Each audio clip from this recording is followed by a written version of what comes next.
The chandelier's glow cast a golden haze across Pemberton Hall as Catherine Fairfax adjusted her faded gloves, trying desperately to conceal the frayed edges. 3 months ago, she would have never imagined herself here. In London, amid the swirling elite of society, watching young debutantes flutter about in silks, worth more than her family's remaining possessions combined. "Remember why we're here," her Aunt Agatha whispered sharply, her bony fingers digging into Catherine's arm. "Your brother's futures depend on it." Catherine nodded, her throat tight. The weight of responsibility had settled upon her shoulders the moment they'd discovered her father's debts after his passing. Their modest country estate, once a haven of warmth and laughter, now stood on the precipice of being claimed by creditors. Her brothers, Henry, just 12, and William, barely 9, would face a life of hardship unless she secured a match this season. "Lady Pemberton is watching," Aunt Agatha continued. "Do try to look amenable. Word has it that her nephew is seeking a bride." Catherine forced her lips into what she hoped resembled a smile. 6 weeks in London had taught her much about the marriage market, how young women were appraised like horses at auction, how fortunes and bloodlines were weighed more carefully than character or compatibility. She had learned to endure the whispers about her outdated gown, to ignore the pitying glances from those who knew of her family's fall from grace. Across the ballroom, a commotion rippled through the crowd. Conversations halted mid-sentence. Fans stilled. Even the musicians faltered. "He's here," someone whispered, and the words passed through the assembly like wildfire. The Duke of Greymont had arrived. Catherine had heard the stories, of course. Every drawing room in London buzzed with tales of Lord Adrian Blackstone, the man whose cold gaze had reportedly sent a rival banker to an early grave, whose business dealings had mysteriously ruined 3 noble families in a single year, whose proposed brides had each fled before the wedding day. Some claimed he practiced dark arts in the shadowed halls of his estate. Others whispered that he had killed a man in a duel and felt nothing afterward. She watched as the crowd parted like the Red Sea, revealing a tall figure dressed in impeccable black. The Duke moved with a predator's grace, each step deliberate, his expression unreadable beneath a shock of raven hair. He acknowledged no one, though every head bowed in his presence. "Don't stare," Aunt Agatha hissed, but Catherine couldn't help herself. There was something magnetic about him, not handsome in the conventional sense, but compelling. His features were too sharp, too severe for traditional beauty, yet they commanded attention. "Who is that beside him?" Catherine asked, noticing a younger gentleman trailing in the Duke's wake. "Lord Richard Hartley, his cousin," came the reply from Lady Eleanor Bentley, a kind widow who had taken Catherine under her wing. "The only person in London who doesn't tremble in Greymont's presence, though why he remains loyal to such a man is beyond comprehension." As the evening progressed, Catherine found herself increasingly distracted by the Duke's presence. He danced with no one, spoke little, yet dominated the room from his position near the windows. She noticed how conversations dimmed when he drew near, how young ladies clutched their mothers' arms when his gaze swept the room. It was during the 3rd set that trouble erupted. Catherine had just finished a quadrille with an elderly baron when she heard a young woman's distressed voice rise above the music. "Please, Your Grace, I meant no offence." Catherine turned to see Miss Sophia Bennet, a gentle soul who had shown her kindness during her first awkward weeks in London, shrinking beneath the Duke's cold stare. The girl's face had gone pale, tears threatening to spill. "Yet offence was given," came his reply, each word precise and cutting. "Perhaps your father should have invested in your education rather than those pearls which, I must note, are remarkably inferior imitations." Gasps rippled through the onlookers. Sophia's father had recently made his fortune in trade, new money that many of the aristocracy disdained. The girl's social position was as precarious as Catherine's own. "Your Grace," Sophia stammered, "I only asked if you might—" "You asked if I would introduce you to the Russian ambassador," he interrupted, his voice like ice. "A man whose company I do not keep, for reasons I need not explain to a merchant's daughter playing at being a lady." Something snapped inside Catherine. Before she could reconsider, she was moving across the floor, her worn slippers silent against the marble. Aunt Agatha's horrified, "Catherine, no," faded into the background. She stepped between the Duke and the trembling Sophia, lifting her chin to meet his gaze directly, something no one in that room had dared to do. "Your Grace," she said, her voice steadier than she felt. Surely a man of your standing has nothing to gain by reducing a young lady to tears at her first ball. One might almost suspect you find pleasure in such cruelty, which would be a poor reflection on your character, would it not? The silence that followed was absolute. Even the musicians ceased playing. Catherine was suddenly painfully aware of hundreds of eyes upon her, of her aunt's stricken face, of how her daring might have just condemned her family to ruin. The Duke of Gramont regarded her with an expression of such startling intensity that she nearly stepped back. His eyes, which she now saw were a stormy grey, narrowed slightly. "And you are?" he asked, his voice dangerously soft. She curtsied, summoning every ounce of dignity she possessed. "Lady Catherine Fairfax, Your Grace." "Fairfax," he repeated, as though tasting the name, "of Havenwood in Hampshire." "The same," she replied, surprised he knew of her family's modest estate. What happened next would be recounted in drawing-rooms across London for decades to come. The Duke of Gramont, the most feared man in England, did something no one had ever witnessed. He smiled. It was brief, barely a quirk of his lips, but unmistakable. Then, in a move that caused several elderly ladies to reach for their smelling salts, he lowered himself to one knee before Catherine. The collective gasp that swept through the ballroom made the chandeliers tremble. Lady Pemberton clutched her husband's arm. Aunt Agatha swayed dangerously on her feet. "Lady Catherine Fairfax," the Duke said, his voice carrying to every corner of the suddenly silent room, "your courage is refreshing. I find myself in need of a wife who speaks her mind, rather than cowering in my presence." His eyes never left hers as he continued, "Marry me, and I shall settle your family's debts in full. Your brothers shall have the finest education England can provide. Your aunt shall want for nothing in her remaining years." Catherine stared, certain she had misheard. "Your Grace, I'm not finished," he interrupted, his tone brooking no argument. "In return you will come to Hollowcrest Estate as my Duchess. You will preside over my household, attend functions at my side, and present a united front to society." His voice lowered, though still audible to those nearest. "Case-se comigo, Lady Fairfax, e eu lhe darei tudo o que seu coração rebelde deseja. Liberdade, poder e a verdade que todos temem conhecer sobre mim." Catherine's Portuguese was limited to what she had learned from her Brazilian governess years ago, but she understood enough to be shocked by his offer of freedom, power, and truth. "You have 10 seconds to decide," he stated, as calmly as if discussing the weather. "Accept, and your family's future is secured. Refuse." His gaze flicked briefly to Aunt Agatha's ashen face. "Well, I hear debtor's prison is particularly unpleasant for gentlewomen of a certain age." The threat, thinly veiled as it was, made Catherine's blood run cold. Yet beneath her fear, curiosity flickered. What truths did the infamous Duke hide? What game was he playing? She looked to Sophia, still trembling nearby, to her aunt, whose expression pleaded for salvation, to Lady Eleanor, who gave an almost imperceptible nod of encouragement. 5 seconds, the Duke counted. Catherine took a deep breath. "I accept your proposal, Your Grace," she said clearly, her words echoing in the stunned silence. Adrian Blackstone rose to his full height, towering over her. Without warning, he took her gloved hand and raised it to his lips, the gesture oddly gentle from a man rumoured to have ruined lives with a single word. "Wise decision," he murmured against her fingers, before turning to address the gathering. "Ladies and gentlemen, allow me to present my future Duchess, Lady Catherine Fairfax. Our wedding will take place in 1 week's time at St. George's Church. I expect your attendance."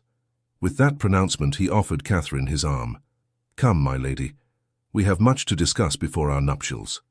As he led her from the ballroom, through the sea of shocked faces and buzzing whispers, Catherine felt as though she had just signed a pact with the devil himself.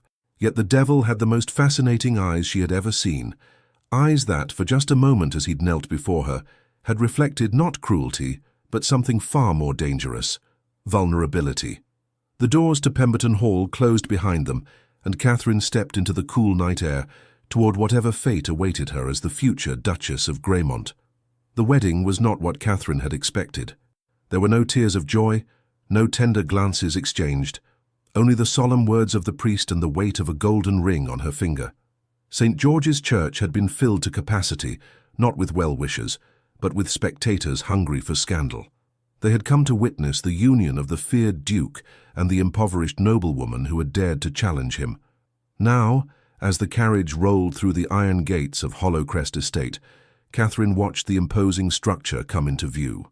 Grey stone walls rose against a slate sky, Gothic spires piercing the low-hanging clouds. The grounds, though meticulously maintained, lacked the colourful gardens she had grown to love at Havenwood. Here, everything was precise, ordered, and strangely colourless.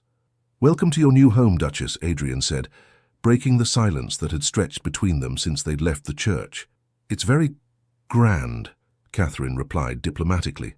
A hint of amusement touched his lips. "So you mean imposing? Forbidding, perhaps? No need for pretense between us?" "Very well. It looks rather like a fortress designed to keep people away." "An accurate assessment." He nodded toward the approaching structure. Hollowcrest was built during turbulent times. Security was valued above aesthetics. As they drew closer, Catherine noticed details she had missed at first glance. The intricate stonework around the windows, the carefully pruned topiaries, the way the building seemed to embrace the landscape rather than dominate it. There was beauty here, but it was subtle, requiring a discerning eye. The carriage halted before massive oak doors, and servants materialized to assist them. Catherine was struck by the efficiency with which the household staff moved. No wasted motions, no unnecessary words. Like their master, they operated with precision. "Mrs. Fleming," Adrian addressed an older woman with steel-grey hair and impeccable posture. "May I present Her Grace, the Duchess of Greymont?" The housekeeper curtsied deeply. "Welcome, Your Grace. We are honored to serve you." Catherine sensed genuine warmth beneath the formal greeting. "Thank you, Mrs. Fleming. I look forward to becoming acquainted with everyone." "There will be time for that," Adrian interjected. "For now, I imagine the Duchess would appreciate rest after the day's events." "Of course, Your Grace." Mrs. Fleming motioned to a young maid. "Emma will show Her Grace to her chambers." Catherine followed the maid up a grand staircase, leaving Adrian in the entrance hall. As they ascended, she noticed the portraits lining the walls. Generations of Blackstones, their severe expressions watching her progress. "The East Wing has been prepared for you, Your Grace," Emma explained, leading her down a long corridor. "His Grace thought you might appreciate the morning light and the view of the gardens." The consideration surprised Catherine. "Has His Grace been involved in the preparations himself?" "Oh, yes, Your Grace. The Duke has been most particular about your accommodations. Had the blue room completely refurbished, he did, when he learned it was your favorite color." Catherine paused. How could he possibly know that? Emma looked momentarily flustered. "I couldn't say, Your Grace, perhaps a lucky guess." But Catherine doubted it was luck. Adrian Blackstone clearly made it his business to know everything about those who entered his orbit. The thought was both unsettling and intriguing. Her chambers proved to be a revelation. Where she had expected darkness and austerity to match the exterior, she found airy spaces awash in soft blues and creams. A sitting room led to a bedchamber with tall windows overlooking a private garden. A dressing room and bathing chamber completed the suite, all furnished with elegant restraint rather than ostentatious display. "Will this be suitable, Your Grace?" Emma asked anxiously. Catherine turned slowly, taking in the thoughtful touches, fresh flowers in her favorite shade of blue, a writing desk positioned to capture the best light, bookshelves filled with volumes she recognized from conversations at the Pemberton ball. "It's perfect," she said honestly. "Thank you, Emma." After the maid departed, Catherine sank onto a window seat, finally alone with her thoughts. She was now the Duchess of Greymont, mistress of this imposing estate, wife to a man whose name made grown men pale. A week ago, she had been preparing to sell her mother's pearls to pay for Henry's school fees. Now her brothers were enrolled in Eton, her aunt installed in a comfortable townhouse in Bath, and Havenwood's debts settled in full. All it had cost was her freedom. A knock at the door interrupted her reflections. Catherine composed herself, expecting Emma returning with tea. Instead, Adrian stood in the doorway, his tall frame filling the space. He had removed his formal attire and wore a simpler jacket of deep burgundy. The change made him appear more approachable, though no less commanding. "I trust your accommodations are satisfactory," he inquired, remaining at the threshold. "They're lovely. You've been most considerate." He inclined his head slightly. "I promised you comfort, Catherine.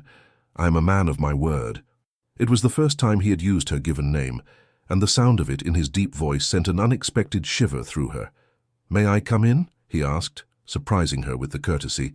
"There are matters we should discuss privately." Catherine gestured to the chairs arranged near the fireplace. "Please." He entered but remained standing, his hands clasped behind his back as he surveyed the room. "The blue suits you. I thought it might." "How did you know?" she asked directly. "About my preference for blue." A brief smile touched his lips. "I make it my business to know everything about those who interest me. And I interest you, obviously." His gaze was steady. "Few people have the courage to challenge me publicly. None have done so to defend a stranger." Catherine lifted her chin. "Miss Bennet didn't deserve your cruelty." "Perhaps not," he conceded, moving to examine the bookshelves. "Though you might be surprised to learn that my cruelty may have saved her from worse humiliation." "I don't understand." Adrian turned to face her. "The Russian ambassador she was so eager to meet has a reputation for preying on innocent young women, particularly those with ambitious fathers and new money." Catherine frowned. "You could have warned her privately." "And deprived myself of meeting you." He shook his head. "Some risks are worth taking." The implication that he had deliberately provoked the situation to draw her out was startling. Before she could respond, he continued, his tone shifting to something more businesslike. "Now, as to our arrangement. You have questions, I imagine." "Several hundred," Catherine admitted, "beginning with why you chose me.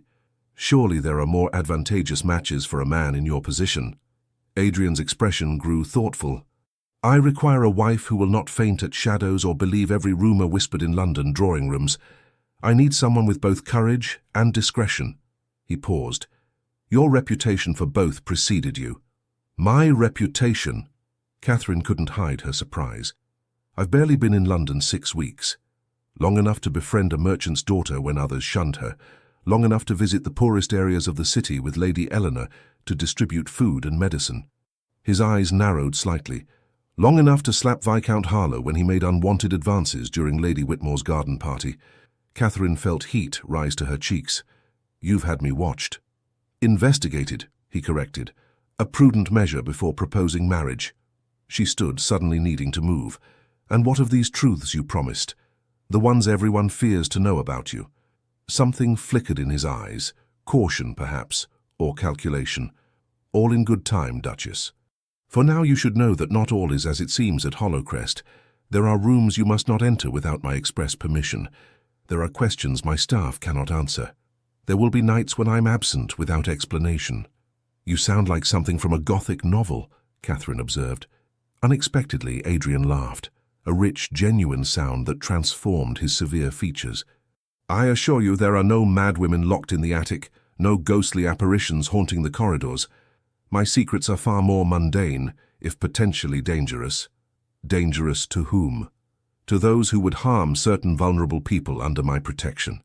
Before she could press for clarification, a clock chimed in the distance. "We will dine at 7, Adrian said, moving toward the door. "Until then, rest.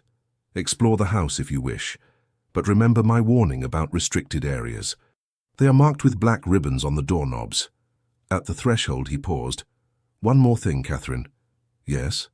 "Despite what you've heard, I did not drive those 3 brides away. They were never real engagements, merely convenient fictions to protect certain operations." "Operations?" But Adrian merely bowed and departed, leaving Catherine with far more questions than answers. The next several days established a strange rhythm to Catherine's new life. During daylight hours, Adrian was the model of a considerate husband, if somewhat distant. They broke their fast together each morning, discussed estate matters, and sometimes rode across the vast grounds. He proved to be knowledgeable about a surprising range of topics, from literature to astronomy, and their conversations were often the highlight of Catherine's day. Yet there were peculiarities she couldn't ignore. Certain servants appeared and disappeared at odd hours. Rooms remained locked and unmentioned. Visitors arrived under cover of darkness, speaking in hushed tones with Adrian in his study. Most puzzling was Lord Richard Hartley, Adrian's cousin, who took up residence in the West Wing shortly after their arrival.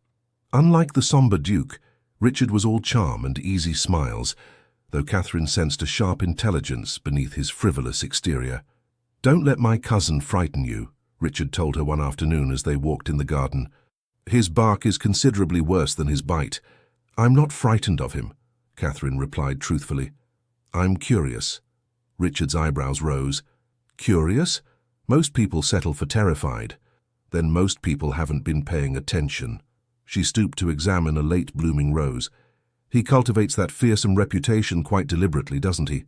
"Very astute, Duchess." Richard seemed impressed. "Adrian finds that fear keeps people from looking too closely at his activities." "And what activities would those be?" Richard's smile turned enigmatic. "That, I'm afraid, is for him to reveal." The mystery deepened one night in her third week at Hollowcrest. Unable to sleep, Catherine had wandered to the library, hoping to find a book to occupy her restless mind. As she approached, voices drifted through the partially open door. "Reckless to bring her here," a woman was saying, her voice tinged with an accent Catherine couldn't place. "The entire operation could be compromised." "I trust my wife," came Adrian's firm reply, "and we needed a believable reason for movement at the estate." "A marriage of convenience, then?" the woman asked. There was a pause before Adrian answered. "It began as such." "And now?" The question hung in the air. Catherine leaned closer, heart hammering in her chest. "Now it's complicated," Adrian finally said, his voice softer than Catherine had ever heard it. Unable to resist, she pushed the door wider, and found herself facing not only Adrian and a striking dark-haired woman, but also 3 children of varying ages, all staring at her with wide, frightened eyes. "Catherine," Adrian said, recovering first, "allow me to introduce Mrs. Sophia Kovacs, our guest." The woman nodded stiffly, her body positioned protectively before the children, 2 boys who appeared to be twins of about 10 and a girl no older than 6. "I apologize for interrupting," Catherine said, taking in the strange tableau. The children were clearly exhausted, their clothes travel-worn but of good quality. "You might as well know," Adrian sighed, gesturing for her to enter and closing the door firmly behind her. "Mrs. Kovacs and her children are Hungarian. Her husband, a prominent journalist, was arrested last month for writing articles critical of the Austrian Empire's policies." "They've threatened to send Papa to a prison in Siberia," one of the twins blurted out, before his mother shushed him gently. Catherine's mind raced, pieces falling into place. "You're helping them escape." It wasn't a question, but Adrian nodded nonetheless. "We're arranging passage to America, where Mrs. Kovacs has family. They'll stay here until the arrangements are complete." "We're very grateful for His Grace's assistance," Mrs. Kovacs said, though her eyes remained wary. Catherine looked at the exhausted family, then at her husband. "The locked rooms, the mysterious visitors. This is what you've been hiding." "Part of it," Adrian admitted. "For the past 5 years, I've been involved in a network that helps political dissidents and persecuted minorities escape Europe. But the rumors, the ruined families, the banker who died, carefully cultivated misdirection," he explained. "The ruined families were relocated with new identities after speaking out against oppressive regimes. The banker was indeed ruined after I discovered he was financing slave ships." Catherine stared at him in astonishment. "You've been using your reputation to protect these people. Fear is a powerful deterrent to curious eyes." Adrian's expression softened as he looked at the children. "No one questions why the Duke of Greymont might want privacy, or why strange noises might come from his estate at night." The young girl yawned widely, drawing Catherine's attention. "These children need rest," she said decisively. "Mrs. Kovacs, please bring them to the East Wing. The Blue Room connects to a smaller chamber that would be perfect for the children, and no one will think it odd for me to request extra meals or linens." Adrian studied her with an unreadable expression.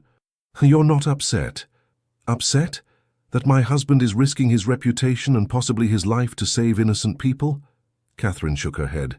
"I'm beginning to think the most dangerous thing about you, Your Grace, is how thoroughly you've deceived everyone, including me, about who you truly are." For the first time since she'd met him, Adrian Blackstone looked genuinely surprised. And in that moment, Catherine realized that the strange fluttering in her chest whenever he was near had nothing to do with fear, and everything to do with the fact that she was falling in love with the most misunderstood man in England. The arrival of Mrs. Kovacs and her children transformed Hollowcrest from a house of mysteries into something Catherine had never expected, a home. With Adrian's approval, she moved the Hungarian family to a suite of rooms adjacent to her own, allowing her to help care for the children while their mother recovered from the arduous journey. "You've a natural way with them," Adrian observed one afternoon, finding Catherine teaching the young girl, Ilona, to play the pianoforte in the music room. Catherine smiled as the child picked out a simple melody. "They remind me of my brothers. I miss them terribly." "Perhaps we should invite them to visit," Adrian suggested, leaning against the doorframe, "once our current guests have departed." The offer surprised her. "You wouldn't mind?" "This is your home now, Catherine. Your family is welcome here." Such moments, glimpses of thoughtfulness beneath his guarded exterior, had become increasingly frequent.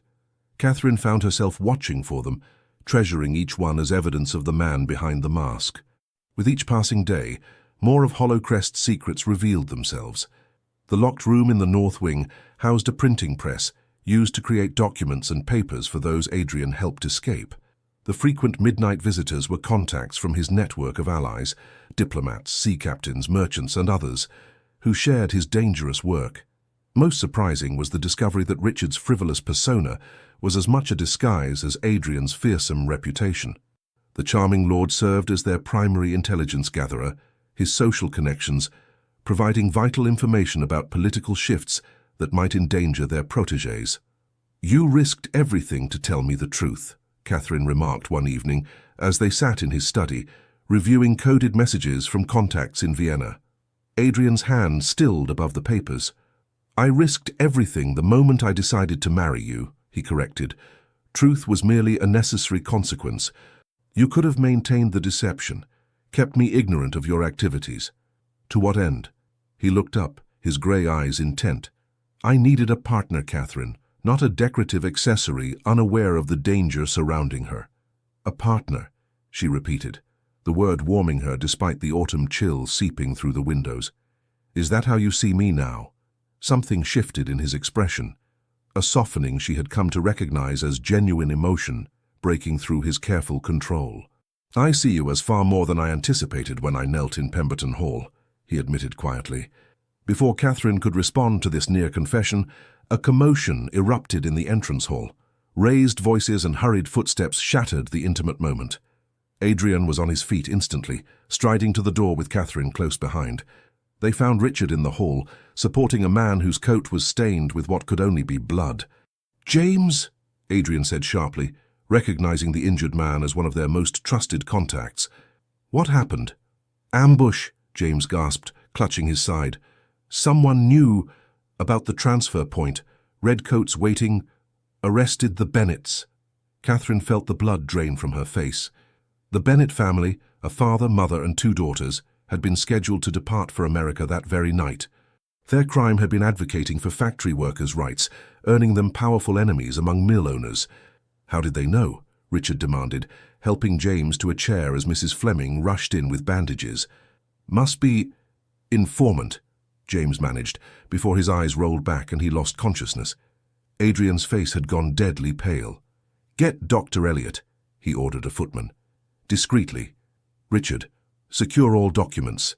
Catherine, I'll help Mrs. Fleming with James," she said firmly, already examining the wound. "It's not as deep as it appears. Fetch my sewing kit." As the household mobilized around the crisis, Catherine caught fragments of urgent conversation between Adrian and Richard. "Have to assume we're compromised. Move the Kovacs family tonight. Could be anyone with access." The implications chilled her. Someone had betrayed them. Someone who knew their roots, their methods. And now innocent people, including children, were in custody because of it. Hours later, with James stabilized under Dr. Elliot's care and the Kovacs family hastily relocated to another safe house, Catherine finally confronted Adrian in their private sitting room. "You suspect someone in the household?" she stated without preamble. Adrian was standing at the window, his back to her, shoulders rigid with tension. "I suspect everyone," he corrected, "until proven otherwise." "Even me?" The question escaped before she could reconsider. He turned, surprise flashing across his features. "No, not you." "Why not?" I'm the newest addition to your household, the most logical suspect. Because I know you, Catherine. His voice was firm, unwavering. Your heart, your principles. You would never endanger innocent lives, regardless of your feelings toward me. The complete faith in his assessment humbled her. Then who? Adrian ran a hand through his dark hair, a rare gesture of frustration. We've been operating for 5 years without incident. Our procedures are rigorous. Access to complete information is limited to just 3 people, myself, Richard, and who? Catherine pressed when he stopped abruptly. Adrian's expression darkened. And Lady Eleanor Bentley. Catherine stared in disbelief. Lady Eleanor, the woman who has been like a mother to me since I arrived in London. Impossible. She helps coordinate our London operations, Adrian explained. She knows all our transfer points, all our contacts, and she was one of the few people aware of tonight's arrangement. There must be another explanation, Catherine insisted. Lady Eleanor dedicates her life to helping others. Why would she betray that cause? People have many motivations, Adrian said grimly. Blackmail, threats, financial pressure. We cannot rule out possibilities based on sentiment. The accusation stung, especially coming from a man who had just proclaimed his faith in her character. If you truly believe Lady Eleanor capable of such treachery, then your judgment of people is deeply flawed, including your assessment of me. Adrian's jaw tightened. This is not about emotion, Catherine. It is about facts. We must identify the traitor before more lives are lost. Then we shall do so using evidence, not suspicion, she countered. I want to speak with James when he wakes. Perhaps he saw something that could narrow our focus. Absolutely not. Adrian's tone turned commanding. I want you removed from this investigation entirely. In fact, I'm sending you to Bath tomorrow to stay with your aunt until this matter is resolved. Catherine felt as though he had struck her. You're sending me away after everything we've shared? I'm protecting you, he insisted. If there is a traitor among us, everyone associated with this operation is at risk. I am your wife, Catherine reminded him, her voice rising. Your partner, as you said not an hour ago. I will not be dispatched like an inconvenient child when trouble arises. Adrian's expression hardened. This is not open for discussion. The carriage will be ready at dawn. For a moment, Catherine was too stunned to respond. Then, drawing herself up to her full height, she said coldly, I see now that your fine words about partnership were merely that. Words. When faced with adversity, you revert to the autocrat everyone believes you to be. She moved toward the door. Perhaps they were right about you after all. Catherine, he began, but she had already gone, the door closing firmly behind her. In her chambers, Catherine paced like a caged lioness, anger and hurt warring within her. How quickly things had changed, from intimate confession to cold dismissal in the span of an evening. She had begun to believe that Adrian trusted her, valued her, perhaps even cared for her. Now she wasn't certain she knew him at all. A soft knock interrupted her tumultuous thoughts.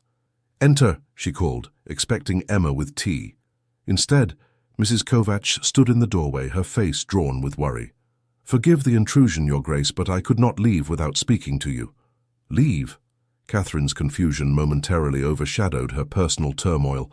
I thought you were moved to another safe house. We were, the woman confirmed. But His Grace has arranged for us to depart immediately for Liverpool, where a ship awaits. We sail on the morning tide. So soon? Catherine gestured for her to sit.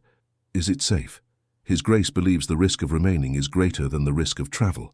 Mrs. Kovach clasped her hands tightly in her lap. I came to thank you for your kindness these past weeks. The children, her voice faltered.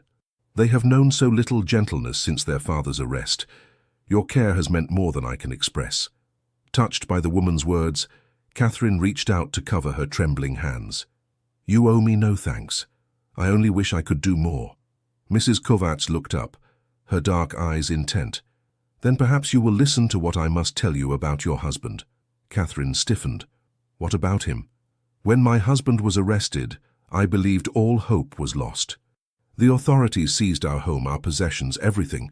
We were destitute, facing separation and worse. Mrs. Kovach drew a shaky breath. Then a stranger approached me in the market. He gave me a letter and instructions to burn it after reading. From Adrian, the woman nodded. The letter contained money and detailed directions for our escape, but more importantly, it contained information about my husband's location and condition. Information that could only have come from someone with access to the highest levels of government. Catherine frowned. I don't understand. Your husband did not merely arrange our escape, Your Grace. He risked his life to obtain that information. Mrs. Kovacs leaned forward earnestly. The man you married moves in circles of power you cannot imagine. His reputation for ruthlessness is a careful construction that allows him access to men who would otherwise never reveal their secrets. A chill ran down Catherine's spine as pieces began to fall into place. The society events he never misses, the political figures who fear yet still receive him. Precisely, Mrs. Kovacs nodded. The Duke cultivates relationships with the very people who create the policies he works to undermine. They speak freely in his presence, believing him sympathetic to their causes. Catherine's mind raced. The banker who died was financing slave ships, yes, but also providing information to your husband about government officials involved in the trade. Mrs. Kovacs' expression grew somber. When that banker was found dead, many assumed the Duke responsible. Few know he died of apoplexy after confessing his crimes to His Grace, and the ruined families, relocated for their safety after speaking against injustices. Mrs. Kovacs squeezed Catherine's hands. Your husband walks a dangerous path, Your Grace.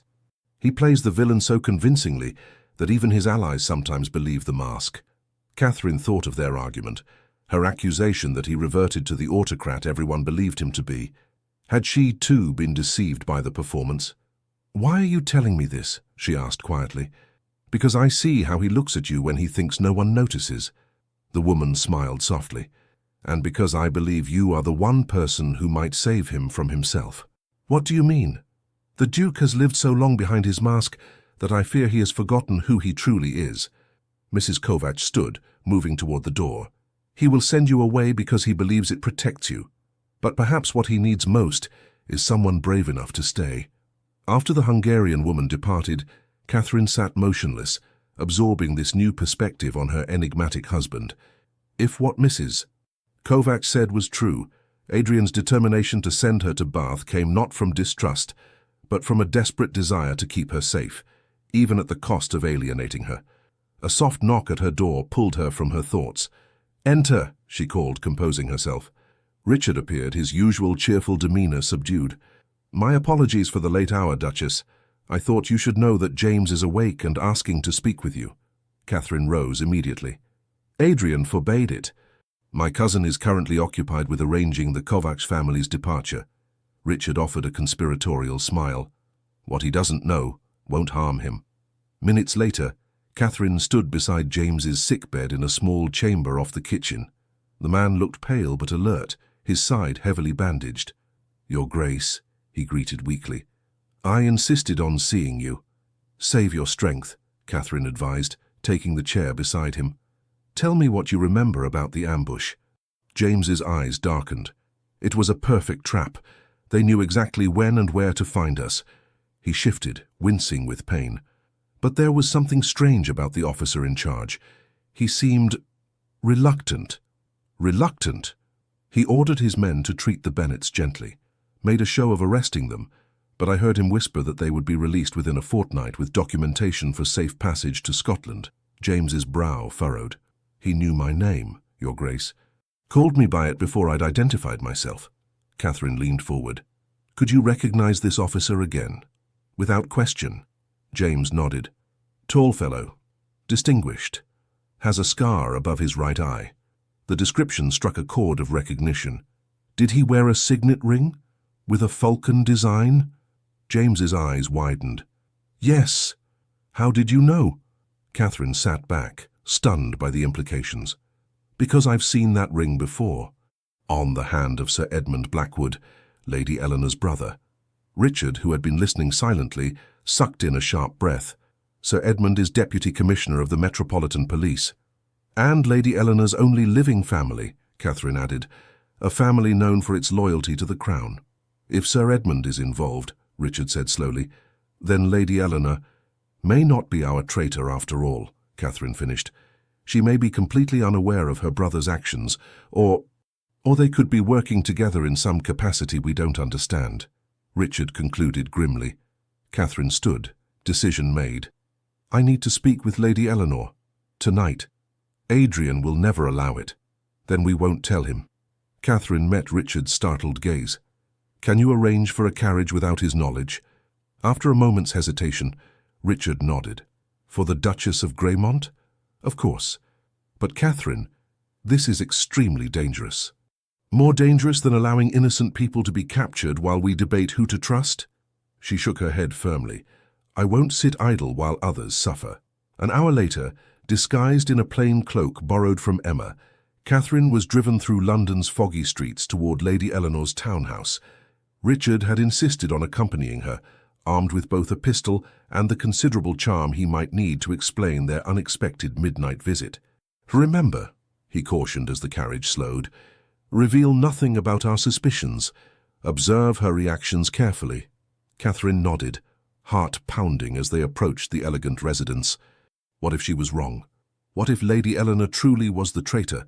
Or worse, what if confronting her put the woman in danger from other unknown enemies? They were admitted by a startled butler and shown to the drawing room, where Lady Eleanor appeared moments later in a hastily donned dressing gown, her silver hair loose about her shoulders. Catherine? Lord Hartley? What on earth? Her concerned expression shifted to alarm as she took in their serious faces. What's happened? Is someone hurt? Catherine studied the woman who had shown her such kindness, searching for any sign of deception. We need to speak with you about your brother, Lady Eleanor. The colour drained from Eleanor's face. Edmund, has he been injured? No, Richard answered smoothly, but we have reason to believe he may be involved in a rather delicate matter concerning certain activities at Hollowcrest. Understanding dawned in Eleanor's eyes. She dismissed the hovering butler with a quiet word, then sank into a chair, suddenly looking every one of her 60 years. You know, she whispered, about Edmund's position, about our arrangement. Catherine and Richard exchanged glances. Perhaps you could explain that arrangement, Catherine suggested carefully. Lady Eleanor clasped her trembling hands. It began 3 years ago, when Edmund was promoted to Deputy Commissioner. He discovered evidence of His Grace's humanitarian endeavours. She looked up, eyes clear and direct. My brother is a good man, Catherine. He believes in justice, but he also knows the law can be wielded cruelly by those in power. So instead of exposing Adrian's network, Richard prompted, Edmund approached me as an intermediary. He offered a compromise. Eleanor's voice strengthened. He would provide warnings about planned raids, ensure that any captured families were treated humanely, and ultimately released with new identities. In exchange, His Grace would share information about truly dangerous criminals using similar escape routes, murderers, traitors, those who would do real harm. Catherine released a breath she hadn't realized she was holding. A secret alliance, not betrayal. Precisely. Lady Eleanor looked troubled. But I don't understand. Why are you asking about this now? His Grace is fully aware of our arrangement. Richard stiffened. Adrian knows about Sir Edmund? Of course. Eleanor frowned. He, Edmund, and I meet quarterly to exchange information. The Duke insisted on absolute transparency between us. Catherine felt as though the floor had dropped away beneath her feet. If Adrian knows about Sir Edmund, then why would he suspect you of betraying the network? Why would he believe tonight's ambush was the result of treachery? Eleanor's expression changed to one of alarm. There was an ambush. Tonight. The genuine shock in her voice confirmed Catherine's growing suspicion. The Bennet family was arrested at the transfer point. James was injured escaping. But that's impossible, Eleanor protested. Edmund assured me the authorities would be focusing on the docks tonight, nowhere near the transfer point. Unless, Richard said slowly, someone changed the orders after Sir Edmund issued them, or someone provided false information about the transfer location, Catherine added, a terrible thought taking shape. Lady Eleanor, when did you last speak with Adrian about tonight's plans? 3 days ago, Eleanor replied promptly. He sent a messenger with the final arrangements, the Bennets to depart via the Finchley Road route at midnight. Catherine and Richard exchanged alarmed glances. The Finchley Road, Richard repeated. The Bennets were intercepted on Hampstead Heath. They were never meant to take the Finchley Road route. Eleanor paled. But the message, it bore His Grace's seal, which could be forged, Catherine said, rising to her feet. Lady Eleanor, we need to return to Hollow Crest immediately. I believe we've been looking in entirely the wrong direction for our traitor. As their carriage raced back through the night, Catherine's mind worked furiously. If Lady Eleanor had received false information bearing Adrian's seal, someone close to him, someone with access to his study, his papers, perhaps even his private correspondence, was responsible. It has to be someone in the household, she told Richard. Someone Adrian trusts implicitly. Richard's expression had turned grim. There are only 3 people with access to his private seal. Myself, Mrs. Fleming, And who? Catherine pressed. Richard hesitated before answering. His secretary, Mr. Phillips. The name struck Catherine like a physical blow.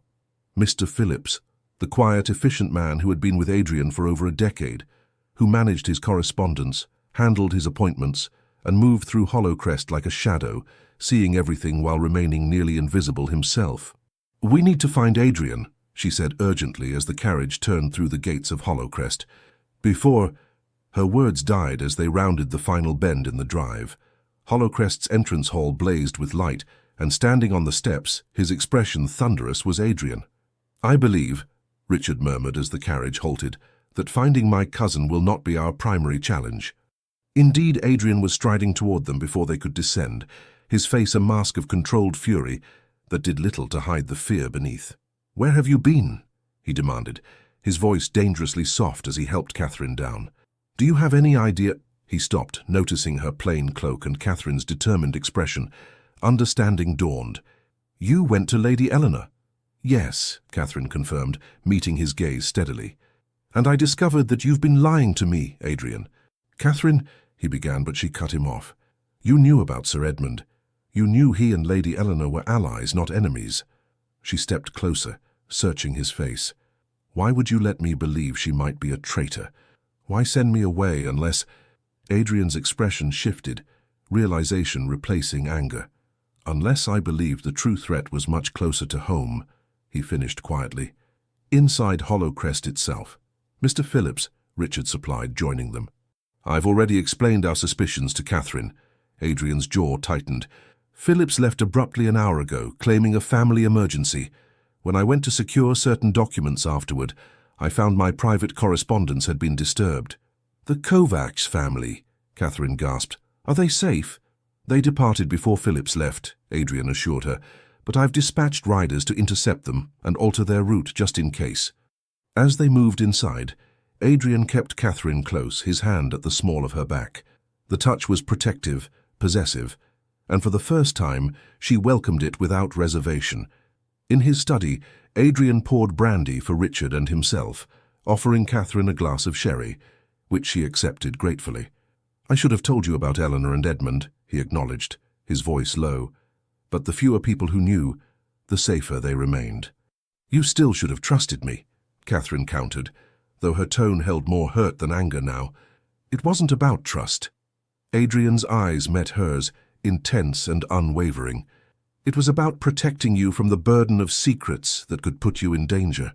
The same reason you tried to send me to Bath, she realized, not because you doubted my loyalty, but because you feared for my safety. Always. The single word contained such emotion that Catherine felt her remaining anger dissolve. I won't be protected at the expense of truth, she told him firmly. Not anymore. If I am truly your partner, Adrian, then I must know everything. The dangers as well as the triumphs. He studied her for a long moment before nodding slowly. Very well. No more secrets. His lips quirked in a brief smile. Though I warn you, the truth is rarely as romantic as the mystery. Richard cleared his throat. As touching as this reconciliation is, we still have a traitor to catch and a network to secure. Already in progress, Adrian assured him. I've sent word to all our contacts with Phillips's description. Edmund has officers searching known departure points. He turned back to Catherine. But for now you should rest. It's been a trying night. I'm not tired, she protested, even as fatigue threatened to overwhelm her. Adrian's expression softened. Then at least allow me to escort you to your chambers. We can continue this discussion in the morning. As they climbed the grand staircase, Catherine felt the weight of the evening's revelations pressing upon her. By the time they reached her door, exhaustion had replaced adrenaline, making her sway slightly on her feet. "You were right," she admitted, as Adrian steadied her. "Perhaps I do need rest." "Catherine," he said, his voice suddenly urgent, "I need you to know." "Yes?" she prompted when he paused. Adrian's hand rose to touch her cheek, the gesture achingly tender. "When I knelt before you at Pemberton Hall, I offered a business arrangement, a convenient alliance." His eyes, usually so guarded, were open and vulnerable. "I never expected to find myself wishing it were more."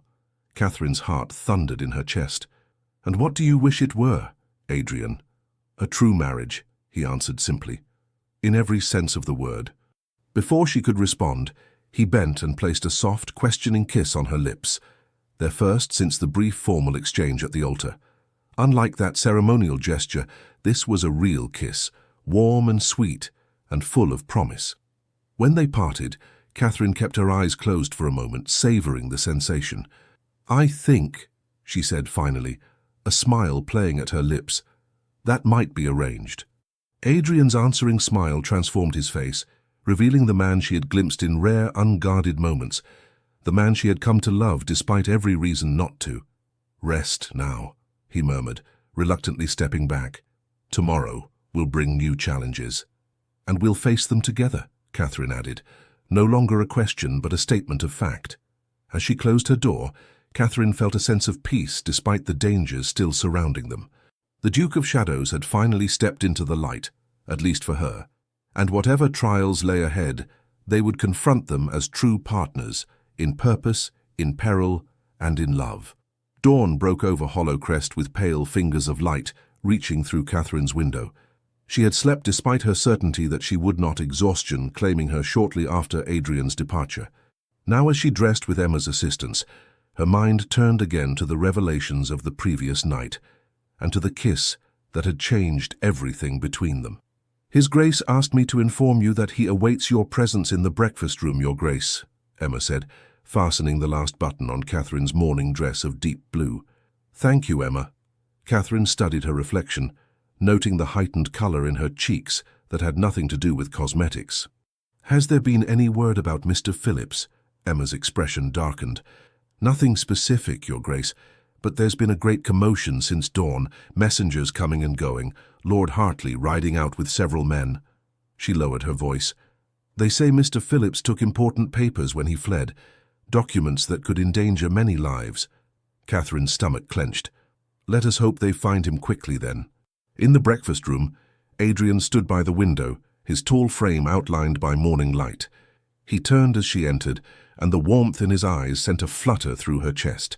"You slept well?" he inquired, moving to pull out her chair. "Surprisingly so," she admitted, taking her seat. "Though my dreams were vivid."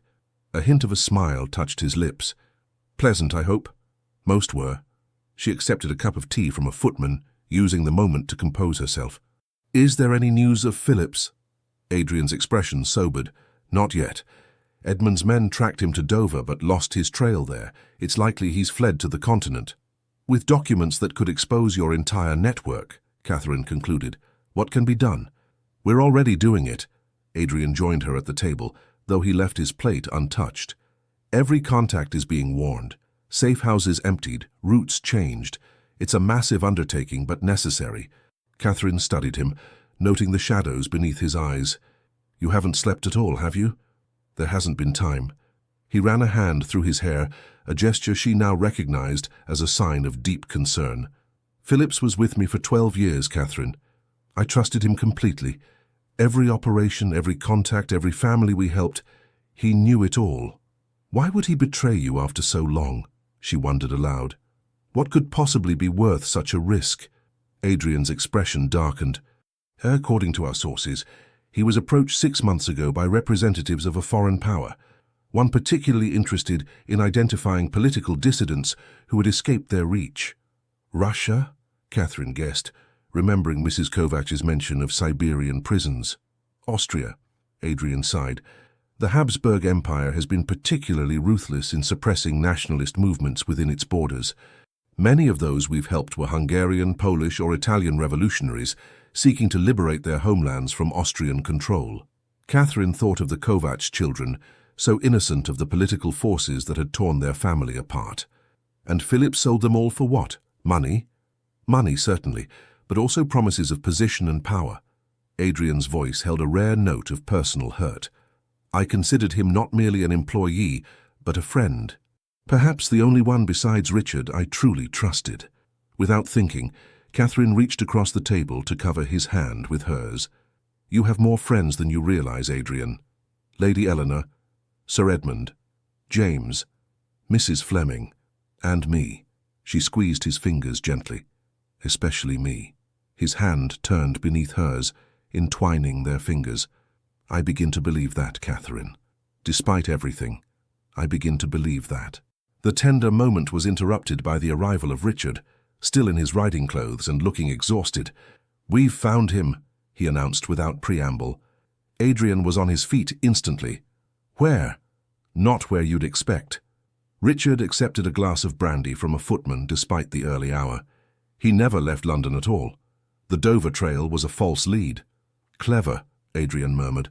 Hide in plain sight while we search the continent. Not clever enough. Richard drained his glass. Sir Edmund's men spotted him entering a boarding house in Cheapside. They're watching the place now, awaiting our instructions. Catherine saw the change come over Adrian, the warmth and vulnerability of moments ago replaced by the cold, dangerous persona of the Duke of Greymont. His face hardened, eyes turning to flint. Ready my carriage, he ordered a hovering servant. Richard, select 4 men you trust implicitly. We leave in 20 minutes.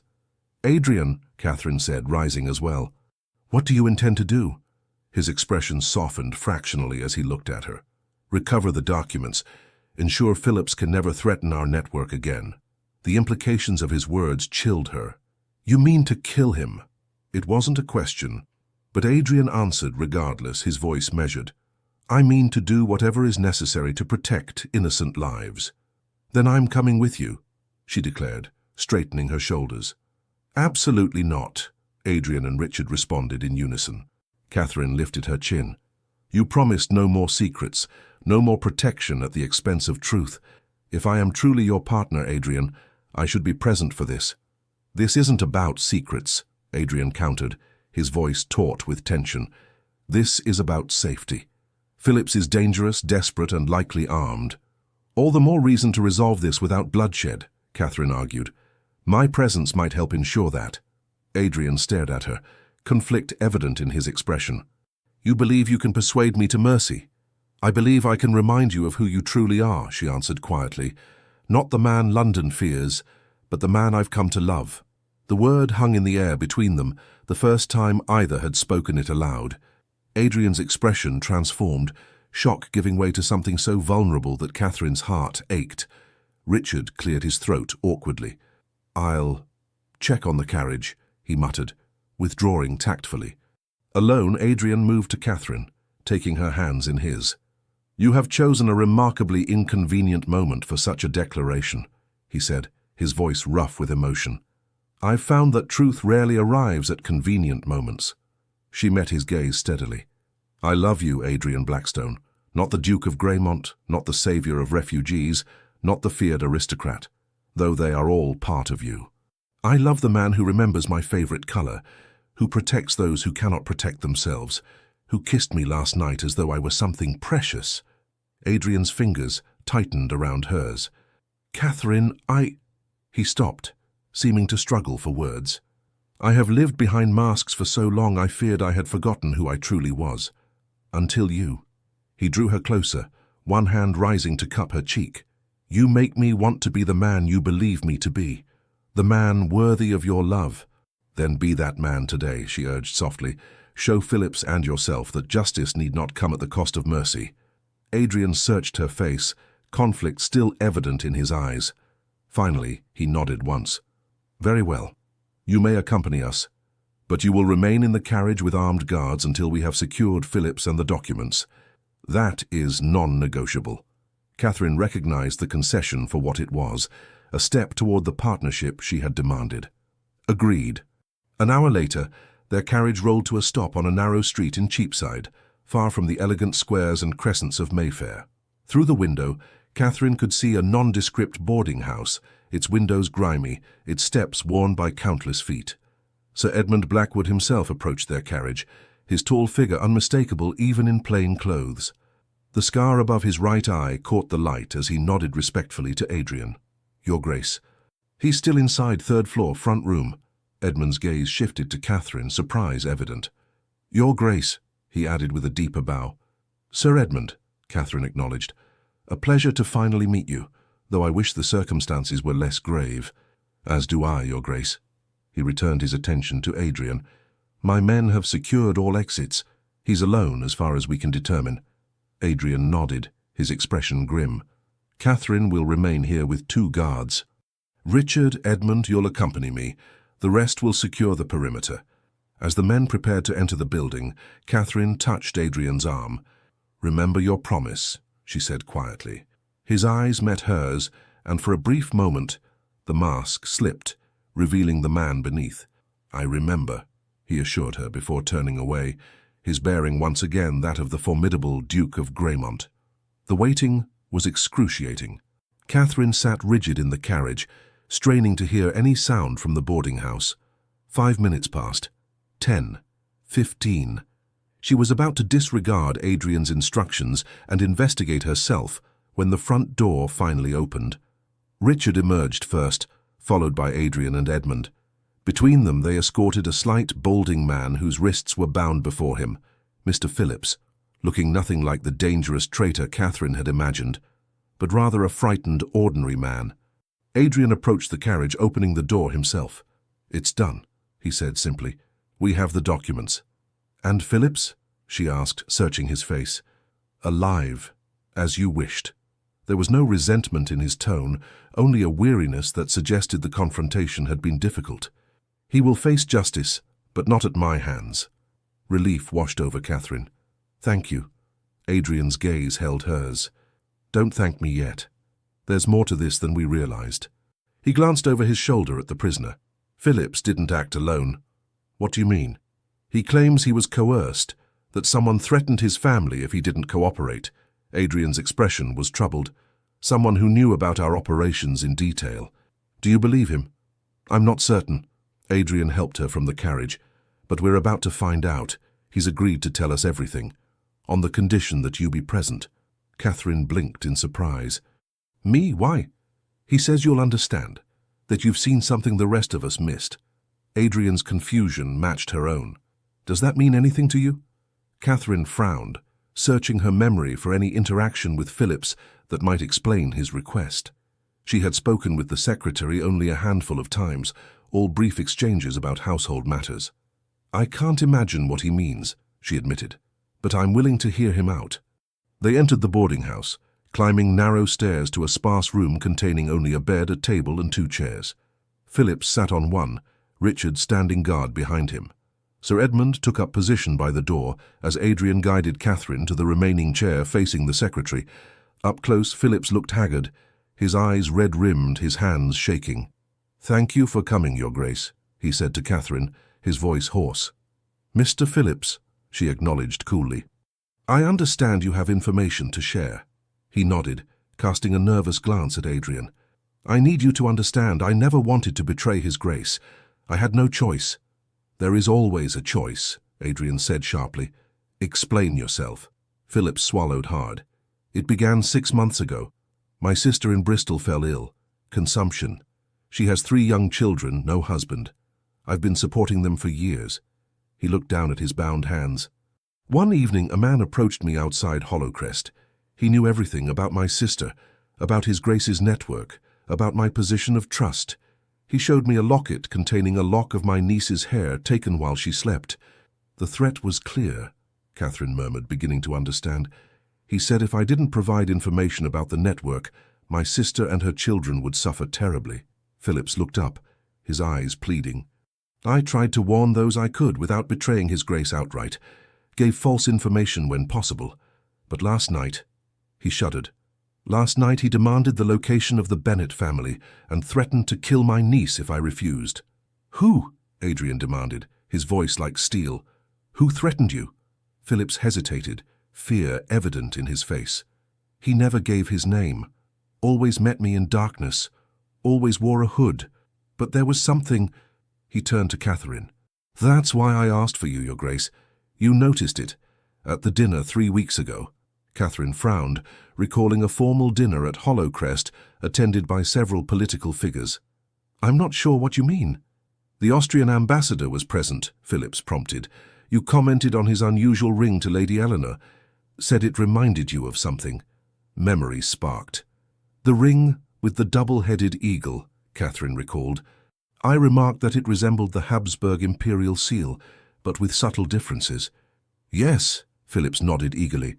"The man who threatened me wore an identical ring. I glimpsed it once when he handed me instructions." Adrian and Richard exchanged sharp glances. "Count Esterhazy was at that dinner," Richard said slowly, "as was Lord Wetherby from the Foreign Office." "And Baron Keller," Adrian added, his expression darkening, "who has extensive business interests in Vienna." Catherine's mind raced. "The ring I noticed was on Ambassador Richter's hand. Could he be involved?" "Richter is too obvious a choice," Adrian mused. "A direct link to Austria would be too easily traced. But someone working for Austrian interests, yet positioned to move freely in English society," Richard suggested. Sir Edmund, who had been listening silently, stepped forward. "Baron Keller," he said decisively. "My office has received reports of his frequent meetings with Austrian diplomats, always in private. Nothing conclusive, but suspicious." Adrian turned back to Phillips. "The documents you took, where are they now?" "Hidden beneath the floorboard," Phillips replied, indicating with his head. "All of them. I couldn't bring myself to deliver them, knowing how many would suffer." Richard quickly located the loose board and retrieved a leather portfolio bulging with papers. Adrian examined them briefly before nodding in satisfaction. "Everything appears to be here," he confirmed, relief evident in his voice. He fixed Phillips with a hard stare. "Why run if you hadn't betrayed us completely?" "Fear," Phillips admitted. "I knew once the Bennets were arrested you'd discover the betrayal. I panicked." His shoulders slumped. "I should have trusted you with the truth from the beginning. I've served you loyally for 12 years, watched you risk everything for strangers. I should have known you would protect my family too." Catherine saw the conflict in Adrian's face, anger at the betrayal warring with understanding of Phillips's impossible situation. "Your sister and her children," Adrian said finally. "Where are they now?" "Still in Bristol," Phillips replied. "Number 17 Orchard Street." Adrian nodded to Edmund. "Send men immediately. Bring them to Hollowcrest under guard until we've sorted this matter." Hope flickered in Phillips's eyes. "You'll protect them?" "I protect all innocent lives threatened by tyranny," Adrian replied, his voice steady, "even those connected to men who have betrayed me." The secretary bowed his head, tears falling freely now. "Thank you, Your Grace. I don't deserve your mercy."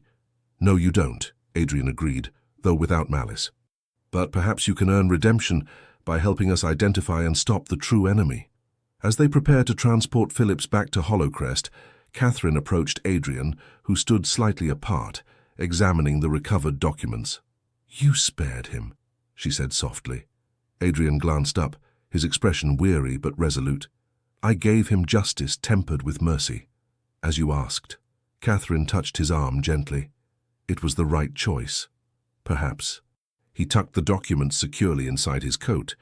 "Or perhaps I've simply grown soft under your influence." "I prefer to think you've grown more fully into yourself," she countered. "The man who has always been there beneath the masks and shadows." A ghost of a smile touched his lips. "A romantic notion."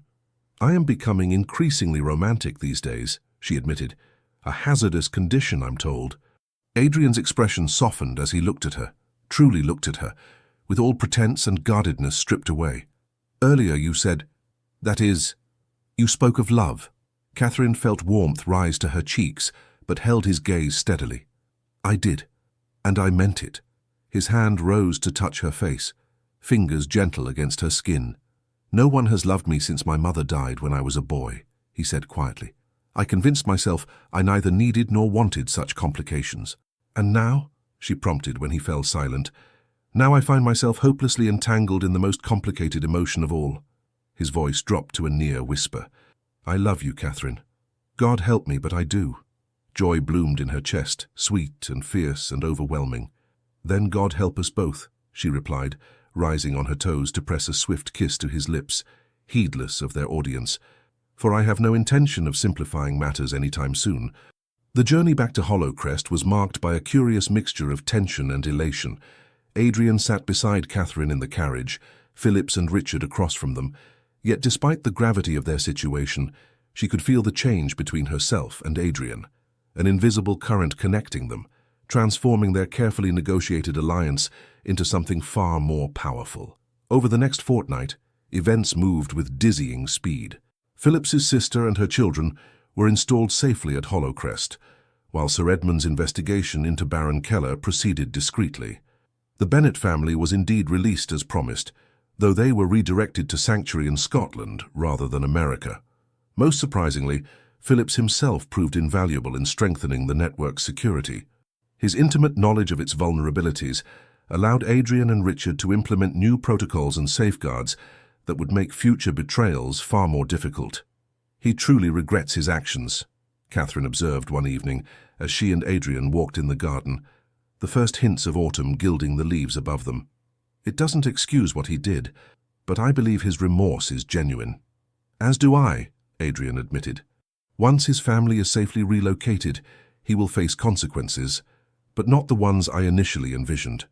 Catherine squeezed his hand, the gesture now comfortable and familiar between them. "You're a good man, Adrian Blackstone, despite your best efforts to convince the world otherwise." He chuckled, the sound still rare enough to delight her. "A carefully guarded secret. I trust you'll keep it, along with all your others." She smiled up at him as they paused beneath a grand oak tree. "Though I must confess, I rather miss the mystery of the Duke of Shadows. Now that I know you rescue political dissidents and stand up to empires, you seem almost respectable." "Respectable?" Adrian arched an eyebrow, pulling her closer. "How disappointing. Perhaps I should cultivate a new scandalous reputation to maintain your interest." "That won't be necessary," Catherine assured him, her arms slipping around his waist. "I find I'm quite captivated by the real Adrian Blackstone. In fact—" She hesitated, suddenly nervous. "Yes?" he prompted, his eyes searching hers. "I've been thinking about what happens next. After Baron Keller is apprehended, after the network is secured." She drew a deep breath. "About us and our future." Adrian's expression softened. "What thoughts have occupied that remarkable mind of yours?" "That perhaps it's time we truly began our marriage," she said quietly. "Not as a business arrangement or a convenient alliance, but as a real union, in every sense." Understanding dawned in his eyes. "Catherine," he said, his voice low and tender, "are you certain? I would never pressure you—" "I know," she interrupted, reaching up to touch his face. "That's partly why I'm certain. You've given me time, space, and respect. You've shown me the man you truly are." Her fingers traced the strong line of his jaw. "And I find I've fallen quite thoroughly in love with him." Adrian's arms tightened around her, drawing her against his chest. "I have wanted you since the moment you stood before me at Pemberton Hall, defying me without a trace of fear," he confessed. "But I've come to need you in ways I never anticipated. Your courage, your compassion, your unwavering moral compass." "Then take me home, husband," Catherine whispered, rising on her toes to bring her lips to his. "And let us begin the rest of our lives together." Their kiss deepened, filled with promise and passion too long denied. When they finally parted, Adrian's eyes had darkened with desire, though his smile remained tender. "Your wish is my command, Duchess," he murmured against her lips. That night, as moonlight spilled through the windows of Adrian's, now their bedchamber, Catherine discovered the final truth about the Duke of Shadows, that behind his fearsome facade beat a heart capable of boundless love and unexpected gentleness. And Adrian discovered that in Catherine Fairfax he had found not only a partner in his dangerous work, but the other half of his soul, the light to his shadow, the truth to his deception, the love he had never dared to hope for. 3 months later, on a crisp December morning, Catherine stood in Adrian's study, reading a letter that had just arrived from America. Mrs. Kovacs wrote of their safe settlement in Boston, of her husband's unexpected release and reunion with them, and of the children's adaptation to their new home. "They still speak of you," Adrian noted, reading over her shoulder.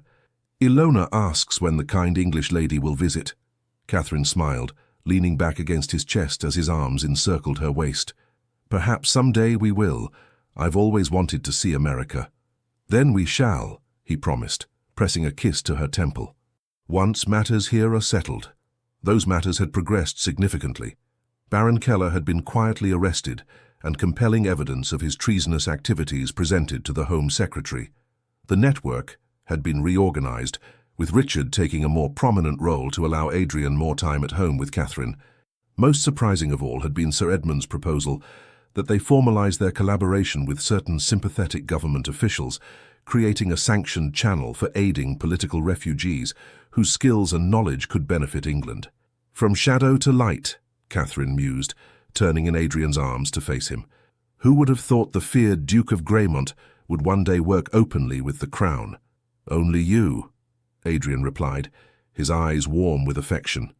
"Only you saw the possibility of redemption where others saw only darkness." "I saw you," Catherine corrected gently. "Not the masks or the shadows, but the man beneath them all." Adrian's hand moved to rest against her stomach, still flat, but containing their greatest hope for the future. They had confirmed the pregnancy just a week before, and the joy in Adrian's face when she told him had brought tears to her eyes. "Our child will know that man from the beginning," he promised. "No masks, no deceptions. And will know that their father is a hero," Catherine added, covering his hand with hers, "even if his methods were unconventional." Adrian laughed, the sound no longer rare, but a regular melody in their home.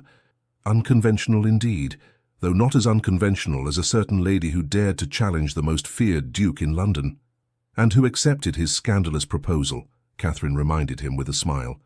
"The wisest decision of my life," Adrian murmured, drawing her closer, "was getting down on one knee before you." As his lips met hers, Catherine reflected on the extraordinary journey that had brought them here. From a moment of courage at a London ball to the deep and abiding love they now shared.